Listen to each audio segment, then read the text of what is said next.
ನಾವೀಗ ಕೆಬ್ಬೇಪುರದಲ್ಲಿದ್ದೀವಿ. ಇದು HD ಕೋಟೆಯಲ್ಲಿದೆ. ಇದು ಕೂಡ CM ಸಿದ್ದರಾಮಯ್ಯ ಅವರ ತವರು ಜಿಲ್ಲೆಯಲ್ಲಿದೆ. ಈ ಆಶ್ರಮ ಶಾಲೆಯ ಒಳಗಿನ ದುರಂತದ ಕಥೆಗಳು ಏನು ಅಂತ ತಿಳ್ಕೊಂಡು ಬರೋಣ ಬನ್ನಿ.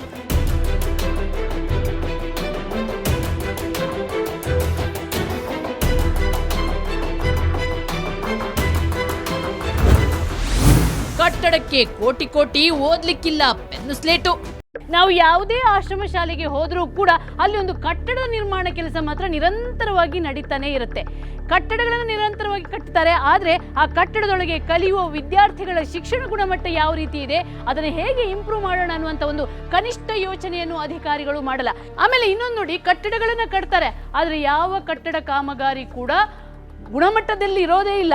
ಇತ್ತೀಚೆಗೆ ಕಟ್ಟಿರುವ ಬಿಲ್ಡಿಂಗ್ಗಳದ್ದು ನೋಡಿ, ಸ್ಟೆಪ್ಸ್ ಎಲ್ಲ ಹಿಂಗಾಗ್ಬಿಟ್ಟಿದೆ. ಅಂದರೆ 1 ವರ್ಷ 2 ವರ್ಷಕ್ಕೆ ಕಟ್ಟಡಗಳು ಸೋರಕ್ಕೆ ಶುರು ಮಾಡ್ತವೆ, ಮತ್ತೊಂದು ಕಟ್ಟಡ ಕಟ್ತಾರೆ, ಮತ್ತೊಂದಷ್ಟು ಕಮಿಷನ್ ತಿಂತಾರೆ. ಕ್ಯಾಟ್ ಅಂದ್ರೆ ಕಾಟ್, ಕೌ ಅಂದ್ರೆ ಗೊತ್ತಿಲ್ಲ. ಆಪಲ್ ಬರುತ್ತೆ,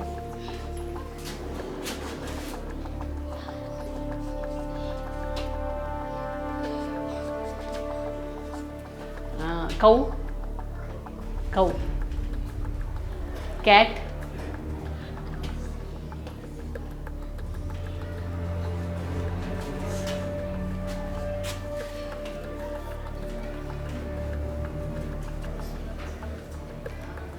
ಭಾಗಾಕಾರ,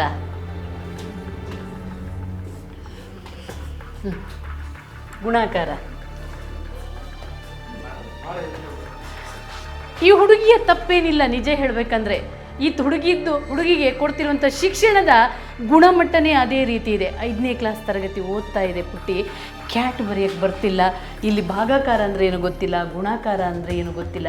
ಸಿದ್ದರಾಮಯ್ಯವರೇ, ಇದುವಾ ನೀವು ಈ ಮಕ್ಕಳಿಗೆ ಕೊಡ್ತಿರುವಂಥ ಭವಿಷ್ಯ?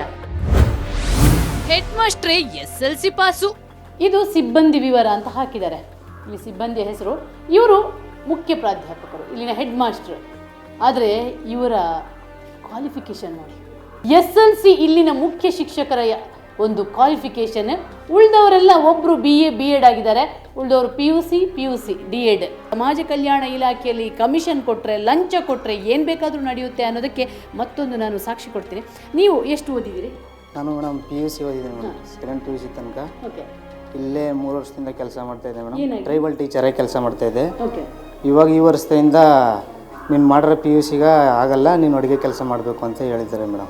ಈಗ ಅಡುಗೆ ಕೆಲಸ ಮಾಡ್ತಾ ಇದ್ದೀನಿ ಮೇಡಮ್. ಟ್ರೈಬ್ಸ್ಗಳೇ ಕಲಿಯುವಂಥ ಶಾಲೆಯಲ್ಲಿ ಒಬ್ಬರು ಕಷ್ಟಪಟ್ಟು ಒಂದು ತಮ್ಮ ಶ್ರಮದಿಂದ PUC ಓದಿದ್ರೆ ನಿನಗೆ ಆ ಯೋಗ್ಯತೆ ಇಲ್ಲ ಅಂತಾರೆ. ಆದರೆ ಲಂಚ ಕೊಟ್ಟು ಕಮಿಷನ್ ಕೊಟ್ಟು ಬರುವಂಥ ಮುಖ್ಯ ಶಿಕ್ಷಕರದು SLC ಆದರೂ ಕೂಡ ಅವರು ಮುಖ್ಯ ಶಿಕ್ಷಕರಾಗಿ ಕೈ ತುಂಬ 20 ರಿಂದ 30 ಸಾವಿರ ಸಂಬಳ ತಗೋತಾರೆ.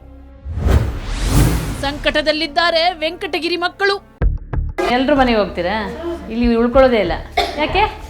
ಆಶ್ರಮ ಶಾಲೆ ತಾನೇ ಇದು. ಕರೆಂಟ್ ಇಲ್ವಾ? ಟೀಚರ್ ಇಲ್ವಾ ನಿಮಗೆ? ಯಾಕೆ? ಎಷ್ಟು ಜನ ಮಾಸ್ಟರ್ ಇದ್ದಾರೆ? ಎಷ್ಟನೇ ಕ್ಲಾಸ್ವರೆಗಿದೆ? 1 2 ಅಲ್ಲ, 5 6 7. ಇದು 5 6 7. ಇವತ್ತೇನಿತ್ತು? ಅನ್ನ ಸಾರು ಮುದ್ದೆ. ದಿನ ಅದೇನಾ? ಮೊಟ್ಟೆ ಇರುತ್ತಾ? ಕೋಳಿ ಮೊಟ್ಟೆ ಇಡೋದಿಲ್ವಾ? ಅಲ್ಲ, ಸರ್ಕಾರ ಮೊಟ್ಟೆ ಇಡ್ತಿಲ್ವಾ? ಆಶ್ರಮ ಶಾಲೆಯಲ್ಲಿಲ್ಲ ಆಸರೆ, ಭದ್ರತೆ ಇಲ್ಲದೆ ಆಗಿದೆ ತೊಂದರೆ. ಎಷ್ಟೋ ಆಶ್ರಮ ಶಾಲೆಗಳಲ್ಲಿ ಮಕ್ಕಳು ಉಳ್ಕೊಳ್ತಾನೆ ಇಲ್ಲ. ಯಾಕಂದ್ರೆ ಅಲ್ಲಿ ಯಾವುದೇ ರೀತಿಯ ಸುರಕ್ಷತೆ ಇಲ್ಲ. ಸುರಕ್ಷತೆ ಇಲ್ಲದ ಕಾರಣ ಅವರ ಪೇರೆಂಟ್ಸ್ಗಳು ಮಕ್ಕಳನ್ನ ಯಾವುದೇ ಕಾರಣಕ್ಕೂ ಅಲ್ಲಿ ಉಳಿಸ್ಕೊಳ್ತಾ ಇಲ್ಲ. ಮೇಡಮ್ನವ್ರು ಇರಬೇಕು, ಯಂಗ್ಚರ್ ಇರಬೇಕು. ರೇಡಿಯಸ್ ಇಲ್ಲದೆ ಮನೆಗೆ ಸಾಕಾದ ಯಾರಿಲ್ಲ. ಮತ್ತು ಗಂಡಸರ ಜೊತೆ ನಾವು ಯಂಗ್ಚರ್ ಮನೆಗೆ ಸಾಕಾದ ಹೆಣ್ಣು ಹುಡುಗರನ್ನ ಅದಕ್ಕೆ ಮನೆಗೆ ಬಂದ್ಬಿಟ್ಟು ಊಟ ಮಾಡ್ಕೊಂಡು ಅಂತೀವಿ. ಮನೆಗೆ ಬರ್ತಾರ. ಸುರಕ್ಷತೆ ಇಲ್ಲ ಅವರಿಗೆ, ಏನು ಕುಡಿಯಿಲ್ಲ ಇಲ್ಲಿ. ಬಂದಂಗ ಓದಂಗ ಮಾಸ್ಟ್ರುಗಳು ಚೆನ್ನಾಗಿ ಓದಿಸ್ದಾಗ ಮಕ್ಕಳು ಮುಂದೆ ಬರ್ತಾವ. ಒಂದು ಮಗ್ಗಿ ಹೇಳಕ್ಕೆ ಬರಲ್ಲ, ಹೇಳಕ್ಕೆ ಬರಲ್ಲ. ಅಷ್ಟು ಮಡುಗ ಈ ಸಾಲೆ ನಡೀತದ. ಒಳ್ಳೆದಾಗ ಐಕ ಪಾಠ ಓದಬೇಕು, ಮಕ್ಕ ಮುಂದಕ್ಕೆ ಬರಬೇಕು, ಹಿಂದಕ್ಕೆ ಹೋಗ್ಬಾರ್ದು, ನಮ್ಮ ಕಣಗೆ ಇರಬಾರ್ದು. ಮುಂದಕ್ಕೆ ಬಂದು ಮಕ್ಕ ಪಾಸಾಗಿ ಒಂದೆಲ್ಲಾದ್ರೂ ಕೆಲಸ ತಗೋಬೇಕು ಅಂತ ನಮಗಿಷ್ಟ. ಮತ್ತು ಇಲ್ಲಿ ಪಾಠ ಮಾಡೋರು ನ್ಯಾವಾಗಿಲ್ಲ, ಅಡ್ಗನೂ ನ್ಯಾವಾಗಿಲ್ಲ. ಹೆಂಗೆ ಮಾಡೋಕ್ಕದ್ದು? ಮುದ್ದ ಅನ್ನ ಇಟ್ಟು ಅನ್ನ ಇಷ್ಟು ತಿಳಿ ನೀರು ಸಾರು, ಅದು ಬಿಟ್ರೆ ಇನ್ನೇನೂ ಇಲ್ಲ. ಕಾಡು ಮಕ್ಕಳಿಗಾಗಿ ಕವರ್ ಸ್ಟೋರಿ ಸವಾಲ್.